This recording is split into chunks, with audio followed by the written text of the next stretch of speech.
ప్రైవేటీకరణకు వ్యతిరేకంగా చండీగఢ్లో ఉద్యమిస్తున్న విద్యుత్ కార్మికులకు విశాఖ జిల్లా సిఐటియు మద్దతు ప్రకటించింది. ఈ సందర్భంగా నగరంలోని విద్యుత్ కార్యాలయం ఎదుట సిఐటియు నాయకులు కేంద్ర ప్రభుత్వానికి, చండీగఢ్ రాష్ట్ర ప్రభుత్వానికి వ్యతిరేకంగా నినాదాలు చేశారు. కేంద్రంలో నరేంద్ర మోడీ ప్రభుత్వం విద్యుత్తును పూర్తిగా ప్రైవేటు పరం చేయాలని చెప్పేసి పూనుకుంటుంది. అందులో భాగంగానే గత సంవత్సరంలో చండీగఢ్, ఉత్తరప్రదేశ్, హర్యానా, హిమాచల్ ప్రదేశ్ రాష్ట్రాల్లో ఉన్నటువంటి డిస్ట్రిబ్యూషన్ కార్పొరేషన్ అన్నింటినీ కూడా కార్పొరేట్ కంపెనీలకు కట్టబెట్టాలని చెప్పేసి కుట్రబన్నింది. దాంతో పెద్ద ఎత్తున అక్కడ ఉన్నటువంటి కార్మికులు, కింద స్థాయి కార్మికుల నుంచి ఉన్నత స్థాయి అధికారుల వరకు అందరూ కూడా మొత్తం సమ్మె చేశారు.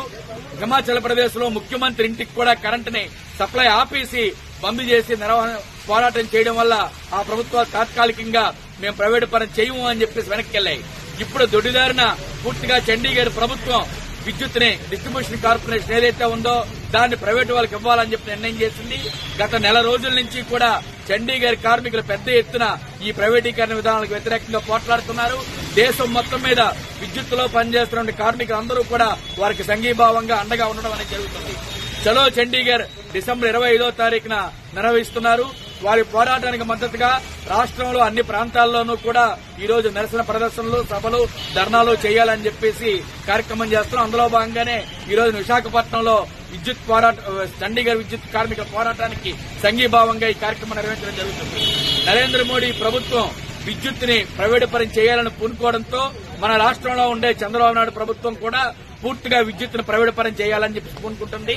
గతంలో మనం చూసాం, అదానీతో కుదుర్చుకున్న ఒప్పందం ఏదైతే ఉందో పవర్ పర్చేజ్ అగ్రిమెంట్ దాన్ని పూర్తిగా రద్దు చేయాలని చెప్పి మేము డిమాండ్ చేస్తున్నాము.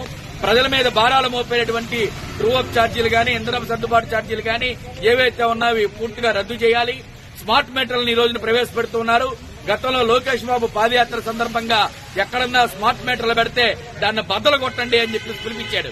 మరి వీరి ప్రభుత్వం అధికారంలోకి వచ్చిన తర్వాత అన్ని మీటర్లు తొలగించి స్మార్ట్ మీటర్లు పెట్టాలని చెప్పేసి చేస్తూ ఉన్నారు.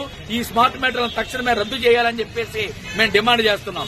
కాబట్టి విద్యుత్ ప్రైవేటీకరణ ఆపాలి, స్మార్ట్ మీటర్లను రద్దు చేయాలి అనే డిమాండ్ తోటి, ట్రూ అప్ ఛార్జీలు రద్దు చేయాలనే డిమాండ్ తోటి పెద్ద ఎత్తున ఉద్యమాలు చేస్తూ ఉన్నాం.